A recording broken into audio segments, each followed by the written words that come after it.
Ladies and gentlemen, last but not least, let's welcome Mr. Elon Musk, the co-founder and CEO at Tesla, and Jack Ma, the co-chair of the UN High-Level Panel on Digital Cooperation. Let's give them a very big applause.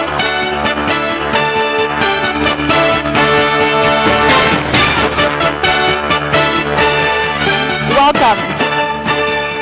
Great to have both of you here with us today. The session is actually much awaited. We've already posted some of the keywords of the questions on the big screen, and later on you can just click the word you're interested in to talk about. Now the stage is yours.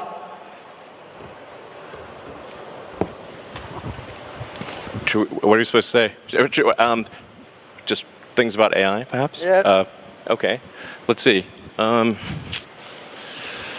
Yeah. The AI, right? You want to start on AI? Yeah. Okay. It is. Okay, great. AI. Yeah. Actually, I'm told that does AI mean love? There's like a name AI. It sort of sounds a bit like love. Yeah, AI. I hate the word AI called artificial intelligence. I call it Alibaba intelligence. Yeah. might end up being true. You never know. I think generally people underestimate the capability of AI. They sort of think like it's a smart human, but it's really much. It's going to be much more than that. It'll be much smarter than the smartest human. I mean, it'll be like, you know, can a chimpanzee really understand humans? Not really, you know. We just seem like strange aliens. They mostly just care about other chimpanzees. And this will be how it is, more or less, in a relative. In fact, if the difference is only that small, that would be amazing. Probably it's much, much greater. So, the biggest mistake that I see artificial intelligence researchers making is assuming that they're intelligent. Yeah, they're not, compared to AI. And so a lot of them cannot imagine something smarter than themselves, but AI will be vastly smarter, vastly. So what do you do with a situation like that? What do you do with a situation like that? I'm not sure, you know. I hope they're nice. I mean, I have obviously some, you know, I think in a situation where the old saying, if you can't beat them, join them. You know, that's what Neuralink is about. Is like, can we go along for the ride with AI? I mean, I really think that there should be other companies like Neuralink, essentially to create a high bandwidth interface to the brain. Because right now we are already a cyborg. People don't realize we are already a cyborg because we are so well integrated with our phones and our computers. The phone is almost like an extension of yourself. If you forget your phone, it's like a missing limb. But the bandwidth, the communication bandwidth to the phone is very low, especially input. So in fact, input bandwidth to computers has actually gone down because of typing with 2 thumbs as opposed to 10 fingers. There's a big reduction in bandwidth. Input bandwidth has gone up because of video and imagery. So input bandwidth is many orders of magnitude greater than output bandwidth. But at a certain point, if we'll just, assuming a benign scenario with AI, we will just be too slow. To something, let's say a computer that has like an exaflop of, or, you know, many exaflops of compute capability, a millisecond is an eternity, and to us it's nothing. So, you know, I always think like human speech to a computer will sound like very slow tonal wheezing. It's kind of like whale sounds. Yep. You know, because what's our bandwidth? Like a few hundred. Vision about the technology. I'm not a tech guy. I think more about life. I think AI is going to open a new chapter of the society, of the world, that people try to understand ourselves better rather than the outside world. And it's so difficult to predict the future. 99.99% of the predictions that human being had in the history about the future, all wrong. Including that one? Oh yeah. Only, the 0.00% of the prediction are right. They're right because by accident. Yeah, but it's also true that 80% of statistics are false. Yeah. So my meaning is Cold that, room, come on guys, that was a joke. my meaning is that I'm happy about the artificial intelligence or Alibaba intelligence that's going to understand the inside of the human better. So when people worry a lot about artificial intelligence, people should have more confidence in themselves, because I think if a lot of solutions we don't have today, but there will be solutions tomorrow. We don't have solutions, but the young people will have solutions. So I'm quite optimistic, and I don't think artificial intelligence is a threat. I don't think artificial intelligence is something terrible, but human beings are smart enough to learn that. And to me, artificial intelligence is just like, people worry a lot about this today are those people, I call them called college smartness. People like us, street smart, we never scared of that. We think it's a great fun, and we want to change ourselves to embrace it. I don't know, man, that's like famous last words.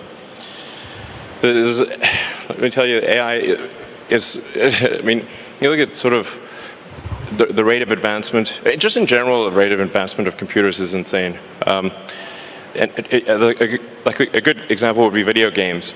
If you go back 40 years ago, 50 years ago maybe, you had Pong. That was just two rectangles and a square. Now you've got photorealistic real-time simulations with millions of people playing simultaneously. If you assume any rate of improvement at all, these games will be indistinguishable from reality. You will not be able to tell the difference. Either that or civilization will end. Those are the two options. But even if the rate of technology improvement slowed down by 1,000, then okay, advance 1,000 years, or 10,000 years. This is still very tiny. Civilization has been around for probably, arguably, I think 7,000 years or something like that. If you count it from the first time there was any writing, any recorded symbols, besides cave paintings. There's a very tiny amount of time, considering the universe is 13.8 billion years old.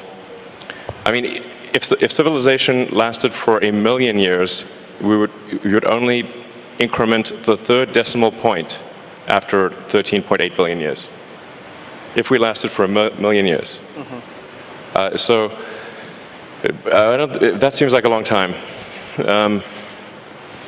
given that we've only been around for 7,000 years.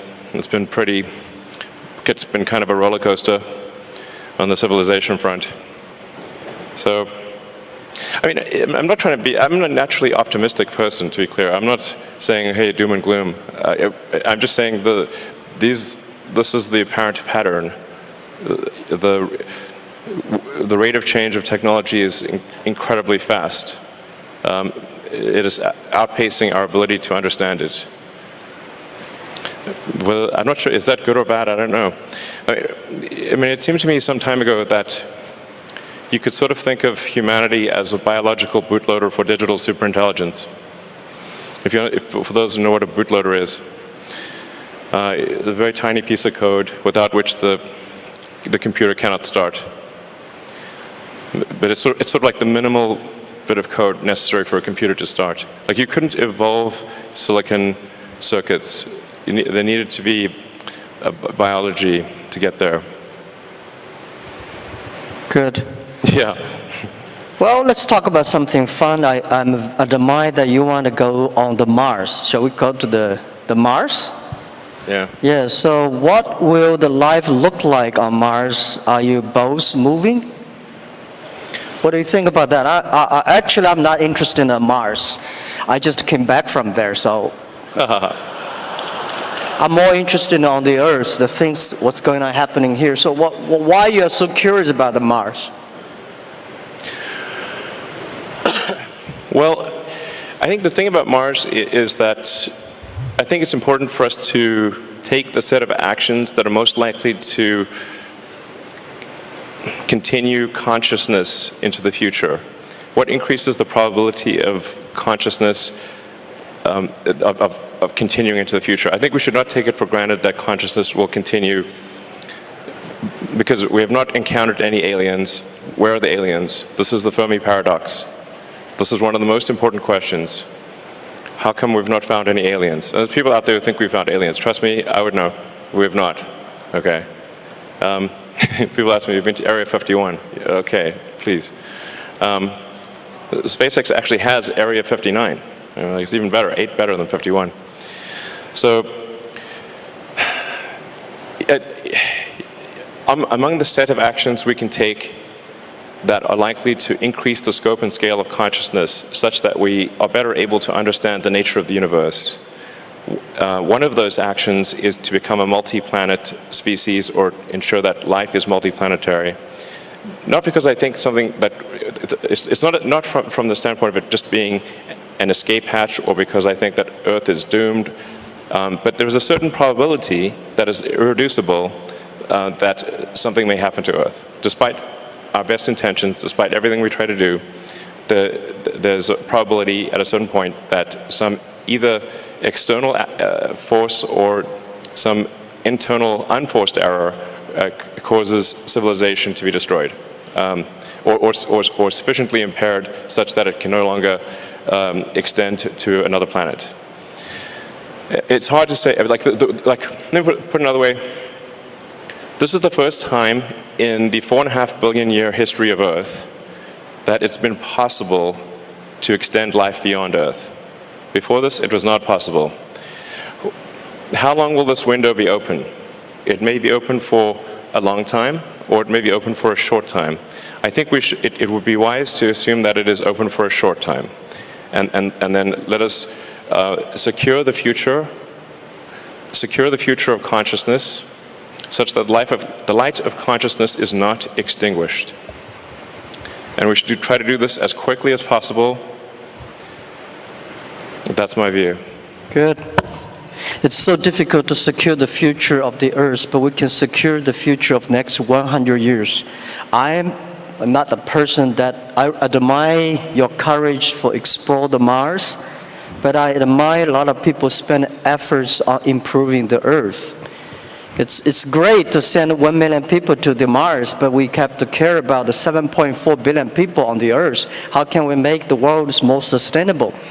And I'm not that fond of the Mars because I think it's easy to go to the Mars. When you go on the top of the hills of the building, just one step you go to Mars, but you will never be able to come back. Yeah, so that's my view. That's not how it works, though. And also, don't do it.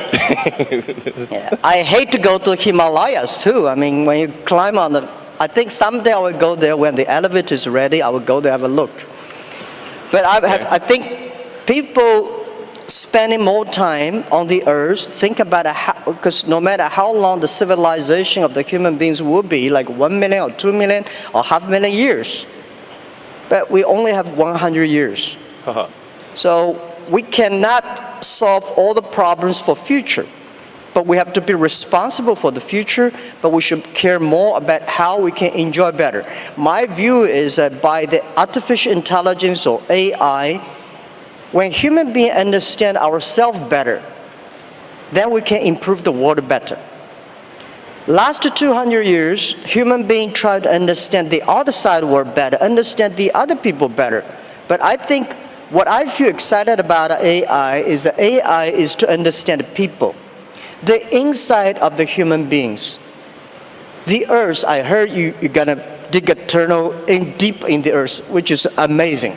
I think, anyhow, every time when I read the news about you are interested in the outside space, I look at you with great respect. We need heroes like you, but we need more heroes like us, working hard on the Earth, improving things every day. That's what I want. Sure. I mean, to be clear, I'm very pro-Earth. Yeah. Great. That sounds great. To be clear, I'm very pro-Earth. When I say us becoming a multi-planet species or making life extending life beyond Earth, expanding the scope and scale of consciousness. From a resource standpoint, I'm talking about less than 1% of Earth's resources should be dedicated to making life multiplanetary or making consciousness multiplanetary. So, I think it should be like somewhere in between how much we spend on lipstick and how much we spend on healthcare. Like, things like for the preservation of consciousness, we should spend maybe slightly more than we spend on cosmetics. That's my, and I'm pro cosmetics. I like it. They're great, but this is probably worth spending, I don't know, somewhere like at least 0.5% of Earth's GDP on extending life to be multiplanetary. Maybe 1%, I'd say, seems like a good use of resources. But then we have like 2 orders of magnitude more resources spent on Earth. So it's not like it's somehow going to fundamentally impair Earth. If like I said, just 1% of Earth resources on that order should be enough to make life multiplanetary. It seems like a wise investment for the future. And obviously I spend a lot of my time on sustainable energy with Tesla, with electric cars and solar and batteries and that kind of thing. And I'm really excited to be here in Shanghai for the Shanghai Gigafactory, which is, I think the Tesla China team has done an amazing job, really mind-blowing. Like, I'm just astounded by how good the job is and how much progress has been made. And I think it's a good story for the world, and to say, like, look how much progress you can make in China. This is extremely impressive. Like, my hat is off. You guys rock. So I've never seen anything built so fast in my life before, to be totally frank. I've seen some crazy things. So I think it's like, I really think China is the future. That's very impressive. And there's also some great progress on entrepreneurial rocket companies in China as well. I believe 2 have made orbit, and it's very difficult, very hard to make orbit. Achieving orbit, I have great respect. This is very hard. You want to pick up another topic? Sure. Yeah. Jobs? Should I pick it? Jobs. The jobs or life? Jobs. Sure, anything, sure. Okay. So what new jobs will be created because of AI, or has the change already started? What do you think? I think why we needed that many jobs. Sure. Right? My view is that the jobs, actually every technology revolution people start to worry. Right? Last 200 years, we worry about the new technology going to take away all the jobs. Actually, we made a lot of jobs. Second, because of the Industrial Revolution, job created a lot of jobs. What I think is the next 20, 30 years, human being will live much longer. The life science technology is going to make people live probably 100, 120 years. That may not be a good thing, because you get a grandfather's grandfather still working hard. But the challenge is, my question, why should we have a lot of jobs? I think people should work 3 days a week, 4 hours a day. When we have electricity, the power of electricity is that we make people more time. So you can go to the karaoke in the evening, you can go to dancing party in the evening. So people, because of electricity, people have more time. I think because of artificial intelligence, people will have more time enjoy being human beings. In your life, in my life, I think I visited probably 300 cities in my life. My father visited 30 cities. My grandfather would visit only 3 cities. So my grandchildren probably will visit 3,000 cities all his life. He's always on the Tesla. He's always on the robots, always traveling around. So I don't think we need a lot of jobs. At that time, the jobs we need is make people happier, make people experience the life, enjoy the human beings. So I don't worry about the jobs a lot. First, we are going to have a lot of jobs. Second, we don't need a lot of jobs. Third, there's a very interesting thing, because we'll probably talk about life. In the agriculture period, average age is like 30, 35 years old. In the industrial period, technology revolution, people can live 70 years. So in the artificial intelligence period, people can live 120 years, that's I think. Now the problem comes, when people's life is getting better, people don't want to have children. When your grandfather is there, you don't want to have children. At that time, we are going to have a lot of jobs with nobody, old guys. For sure, you will not be happy, or you were happy, because when your grandfather said, oh, I need to work tomorrow, then that's a disaster. So, but we should be ready that we are going to enter into the era that everybody can live 120 years. And we have more new problems that come up. So that's my view about jobs. Don't worry about it. We will have jobs. Yeah. I think that, so if you're working on something that involves people or engineering, it's probably a good approach. Art, of course. Yeah.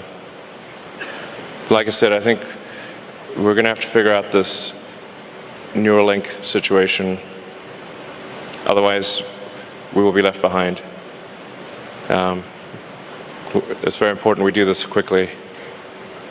I think we don't have much time.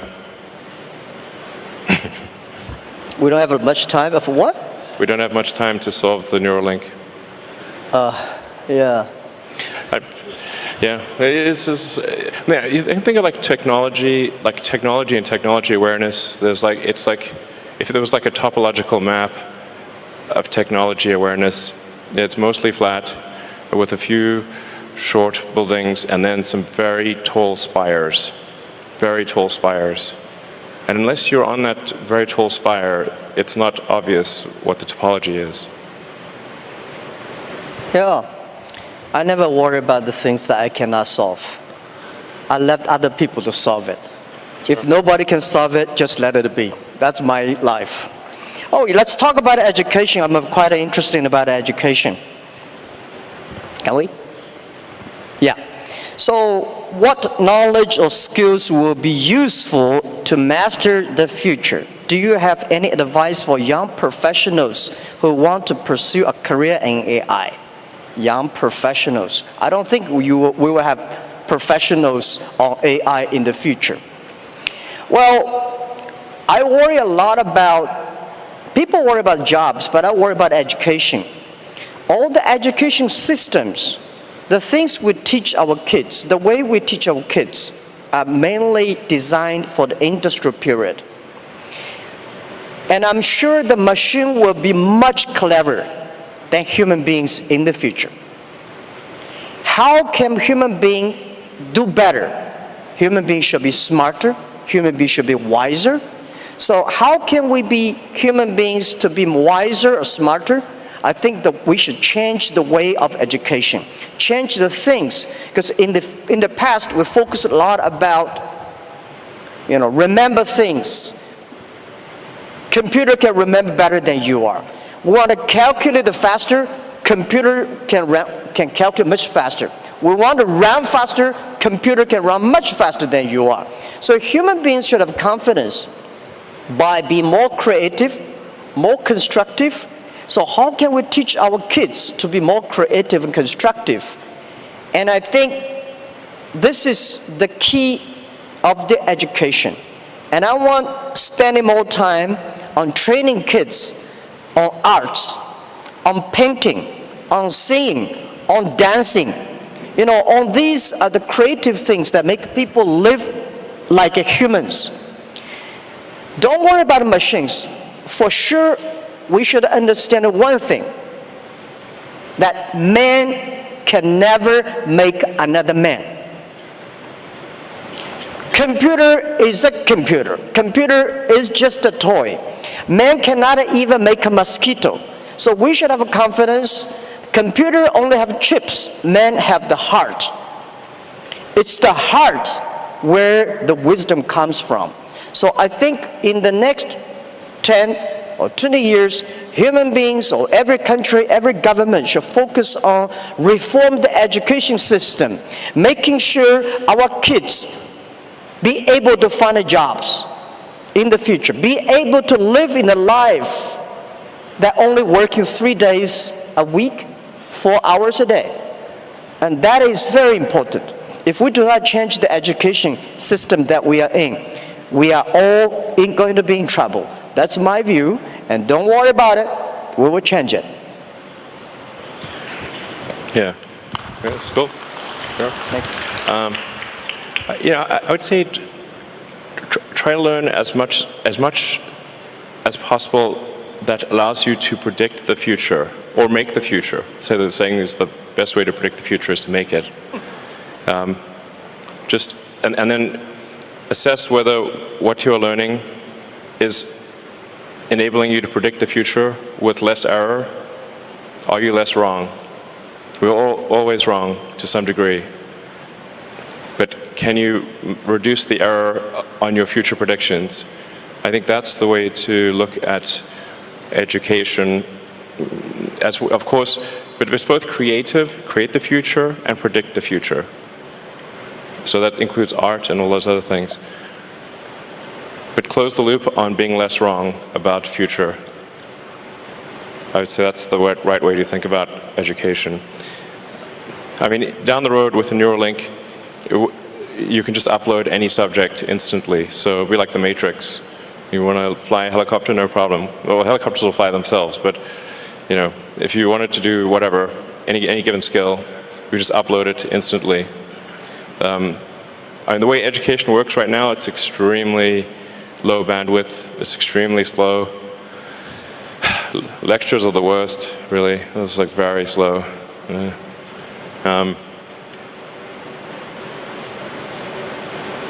Yeah, just try to predict the future with less error. This is very hard, as you were saying. I'm not sure it's 99.9%, but it's not very good, generally, at prediction of the future. But I think often people don't try. The first thing is try. If you don't try, okay, you got to try, and then adjust based on the error of your prior predictions. Yeah, I think just to try is very good. We should always have the confidence to try the future. And I never worry about the errors and the mistakes. Errors and mistakes that are the best assets of human lives. And humans, I think that when people worry about the disasters that AI is going to bring in, I think it's not the disasters. It's the mistakes that human beings make. And trust human beings will be able to correct the mistakes and improve themselves. And that we need education. And this is what we think. In China today, we have 1,800 new babies born every year, which is not enough. We need to have like much more than that. But I think the best resources of the human beings or the best resources on the earth are not the coals, not the oil, not the electricity, it's the human brains. How can we make the human brains more creative, constructive? How can we making sure that the machines are always the toys and tools of humans rather than the control? So I never, in my life, and especially last 2 years when people talk about AI, say human being will be controlled by machines, I never think about that. I think it's impossible, right? It's impossible because human beings, they are different. Machines are invented by human beings, and according to the science, right? Humans can never create another animal that is smarter than humans. Especially when you have so many smart people, it's impossible to make another smart people. I very much disagree with that. Okay. Yeah. That's good. Yeah. The first thing we should assume is that we are very dumb. and we can definitely make things smarter than ourselves. I mean, they didn't used to be humans, right? So our early civilization was very primitive. We didn't have any technology really. We're just like running around, you know, trying to not get eaten or just trying to survive a winter. Now we have like heating and we grow food. This is all new stuff. So, you know, things have obviously gotten way more smarter than the past, way smarter. So that's going to continue. We are not the last step in evolution. So the most important thing, like I said, the most important mistake I see smart people making is assuming that they're smart. They're not. Yeah. So give me an example, what the animals or things that a human being made that is smarter than human beings? Well, computers actually are already much smarter than people on so many dimensions. We just keep moving the goalposts. So we used to think, like, for example, being good at chess was an example of a smart human. And then Kasparov was crushed by Deep Blue in '97. That was a long time ago. 22 years. I mean, right now your cell phone could crush the world champion at chess, literally. Go used to be thought of as something that humans were better at than computers. Then Lee Sedol was beaten 4-1 by AlphaZero. Then a new version of AlphaZero, oh, sorry, I should say AlphaGo. AlphaGo beat Lee Sedol 4-1. Then there's AlphaZero. AlphaZero crushed AlphaGo 100-0. Now it's just pointless because it just keeps playing itself. Humans are trying to play a computer Go is like trying to fight Zeus. It's not going to work. Hopeless. We're hopelessly inadequate.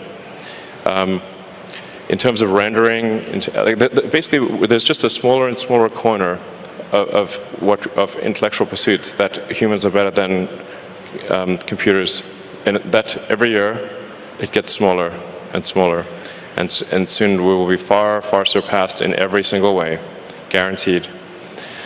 100%. Or civilization will end. Those are the two possibilities. Okay. Yeah, my view is that computer may be clever, but human beings are much smarter. Yeah, definitely not. Clever is very academic, is knowledge-driven. Smarter is experience-driven. Computer is smart, is clever, but it's human being. We invented a computer. I never see a computer invented a human being. This is my first point. Second point is that about a Go play chess. It's stupid to compete with a computer on play Go. Just like 100 years ago, when human beings created cars, so human beings said, I can run faster than a car. It's impossible. It's only stupid people to compete with a car who run faster. Go is designed for human to play with human, right? The chess is designed for human to human. Why should a human to fight against a computer? So I never ever play chess or Go with computer. I'll be happy to see two computers fight each other. I'm not interested in play Go with chess. So I told those guys, they are very sad. So, computer will be smarter than human beings because computer can play chess better. I think you are stupid to compete with that. Don't do that. So this is we always do things we are good at. Sure. Okay. Well, what would be an example of something that humans are better than a computer at, and then let's see if that happens. Well, computer is only one of the clever tools that human created, and computers are clever. But there will be more tools that human beings will create, much clever than computers. That's my view. Yeah. Okay. Well, let me tell you. Like my view on AI is essentially you can view the advancement of AI as solving things with increasing degrees of freedom. So the thing with the most degrees of freedom is reality. But AI has steadily advanced, solving things that have more and more degrees of freedom. So obviously something like checkers was very easy to solve. That we could solve with classical software, classical computing, not really all that challenging. And in fact, there is a complete solution for checkers, meaning it is literally impossible. Every version of checkers is known. And then there's chess, which also it had many more degrees of freedom than checkers, many orders of magnitude more than checkers, but still really, I would say, a low order of magnitude, low degree of freedom game. Then there's Go, which had many orders of magnitude more degrees of freedom than chess. So it's really just stepping through orders of magnitude of degrees of freedom. This is the way to, I think, view the advancement of intelligence. Yeah. And it's really going to get to the point where it just can completely simulate a person in every way possible, like many people simultaneously. In fact, I mean, obviously there's a strong argument we're in a simulation right now.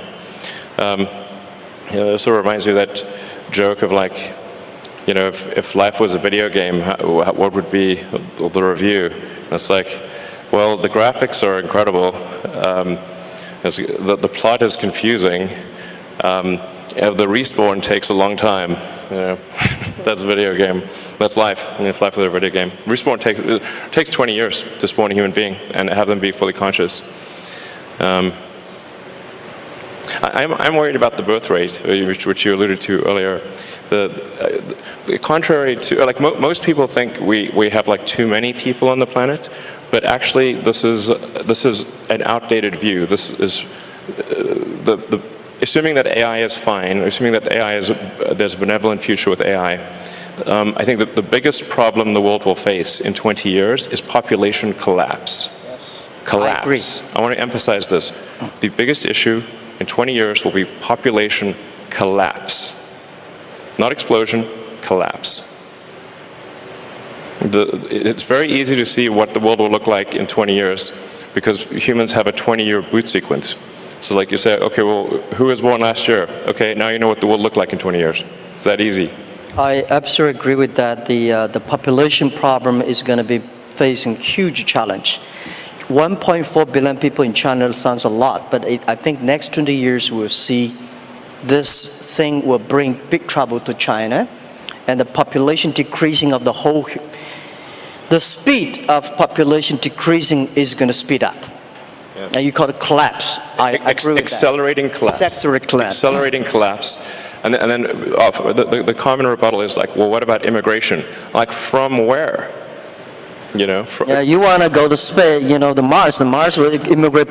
Yeah, Mars needs people here, too. probably. Like, Mars needs people.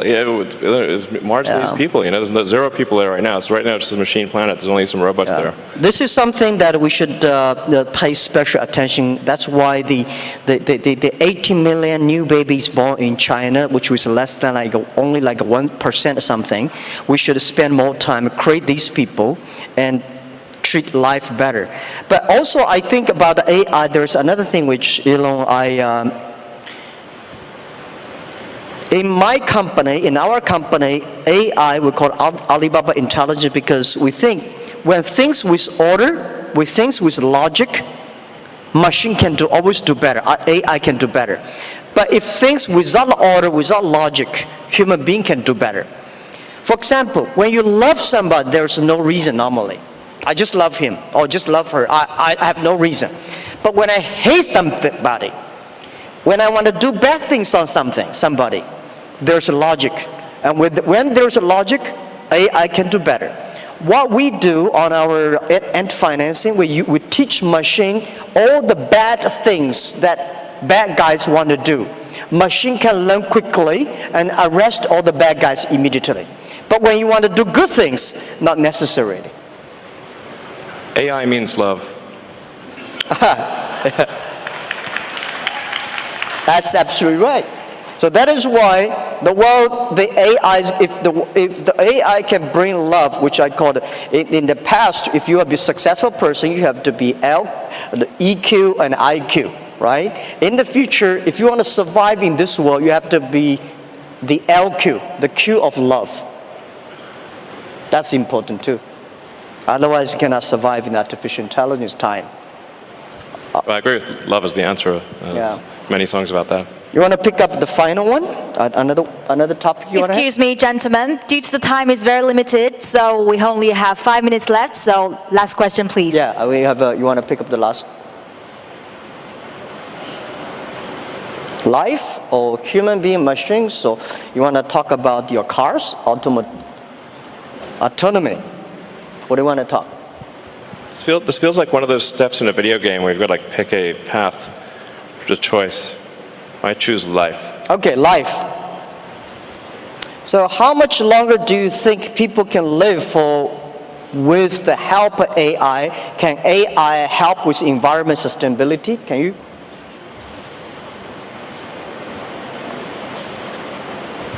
I think, first of all, I think humans will solve environmental sustainability. I do not mean to suggest complacency or that we just take it easy.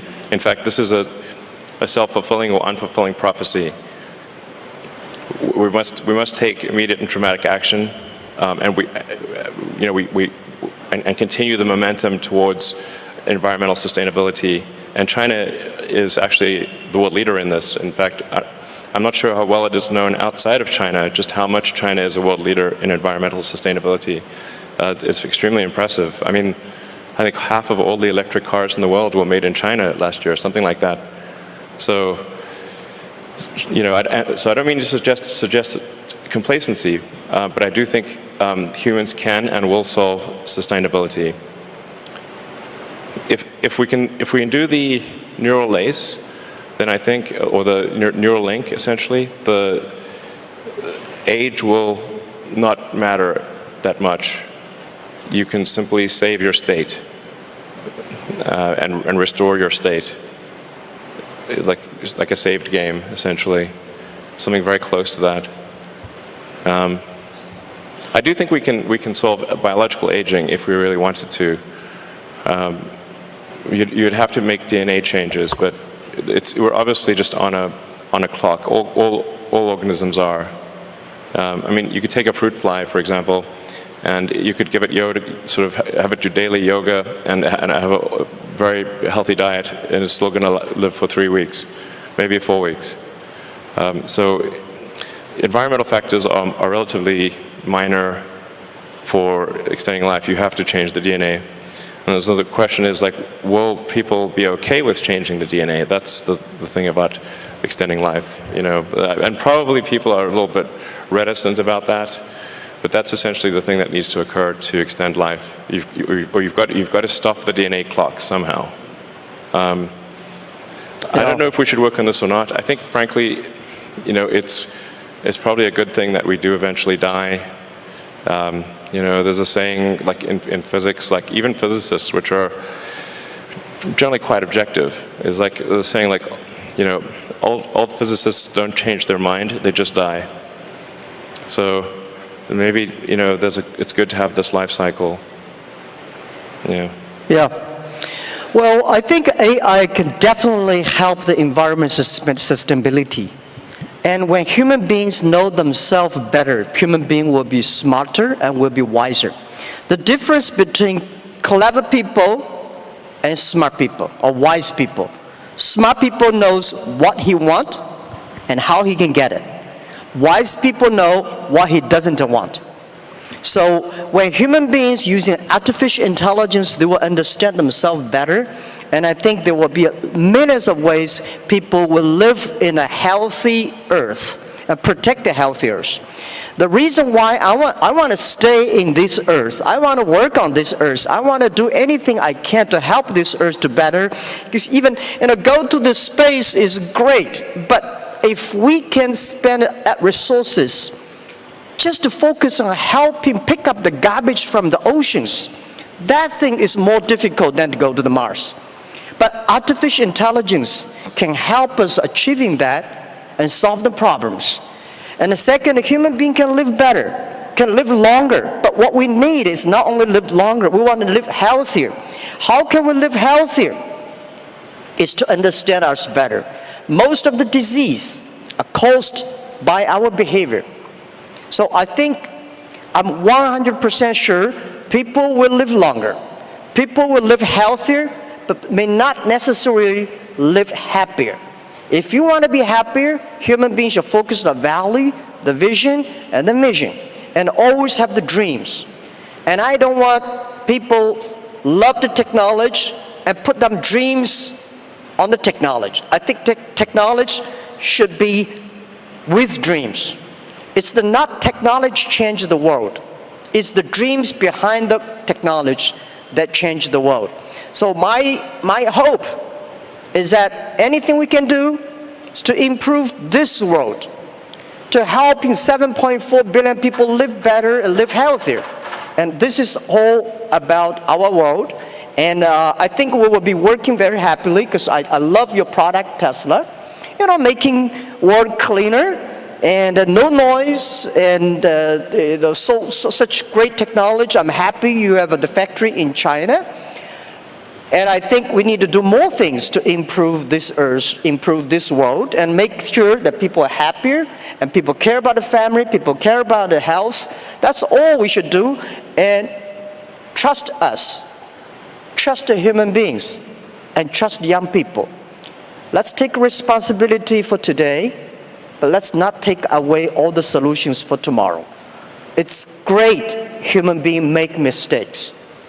It's great human beings learn from mistakes. It's great to die. Haha, that's probably true. Thank you. Yeah, you cannot live long. I just like, yeah. Thank you. Fight for the light of consciousness.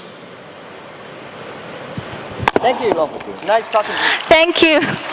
Thank you so much for this very inspiring and futuristic, very informative dialogue. It seems it's the typical dialogue between the Earth and